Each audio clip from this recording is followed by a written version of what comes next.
Yesterday, there was a baby born. This is my daughter. She's my fifth daughter. She was born yesterday at about 1:30 in the afternoon. And she's beautiful. And because my wife was pregnant and was going to go into labor, I was going into labor yesterday for the time that I had between contractions. I did some studies of childbirth and labor in the scriptures and what that symbolizes. And one of the things that I found that I liked was how lots of prophets will compare the process of pregnancy and labor and childbirth with the process of the second coming. And if you think about it, it's very similar. You start to notice signs of pregnancy, missed menstrual period, you'll notice nausea, you'll notice the abdomen growing. But if you do things naturally, if you're not being induced or getting a C-section or surgery or something scheduled beforehand, you never know when the baby will actually come. You don't know the day or the hour. The baby will just come, and the signs become increasingly more intense and increasingly more painful. Oh, that's such a sad voice, sad face. She was dreaming. I wonder what she's dreaming about. But the signs become progressively more intense and progressively more obvious until there comes a time where it becomes overwhelming and it's painful, and then a baby is born, and the joy of the baby being born overwhelms it. And I think that that's an excellent metaphor for the second coming. So I just wanted to look at a couple of those verses. The first verse I wanted to look at is in Isaiah. It's in Isaiah chapter 13, and this kind of takes the scary, more negative side of it. Isaiah chapter 13, verses 6 and 8. It says, "Howl ye, for the day of the Lord is at hand. It shall come as a destruction from the Almighty. Therefore all hands be faint, and every man's heart shall melt. And they shall be afraid. Pangs and sorrows shall take hold of them, and they shall be in pain as a woman that travaileth. They shall be amazed at one at another. Their faces shall be as flames." And so that feeling of, that's kind of the scary version, right? Of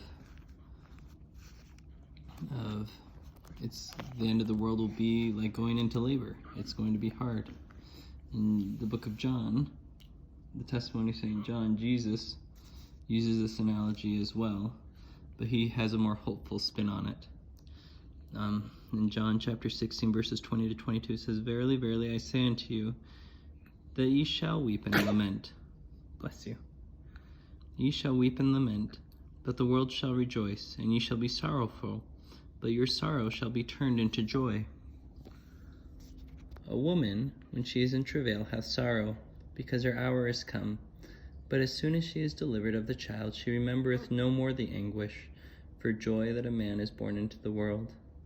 And ye now therefore have sorrow, but I will see you again, and your heart shall rejoice, and your joy no man taketh from you."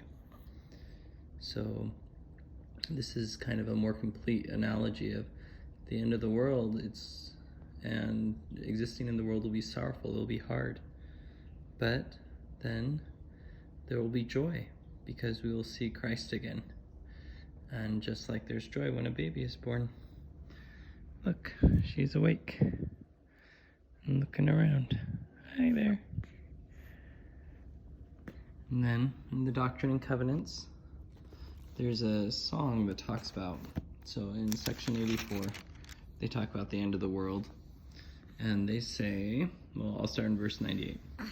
So 97. And plague shall go forth, and they shall not be taken from the earth until I have completed my work, which shall be cut short in righteousness, until all shall know me who remain, even from the least unto the greatest, and shall be filled with the knowledge of the Lord, and shall see eye to eye, and shall lift up their voice, and with voice together sing this new song, saying. So this is a song that will be sung at the delivery, right, when the symbolic baby is born, when Christ comes again.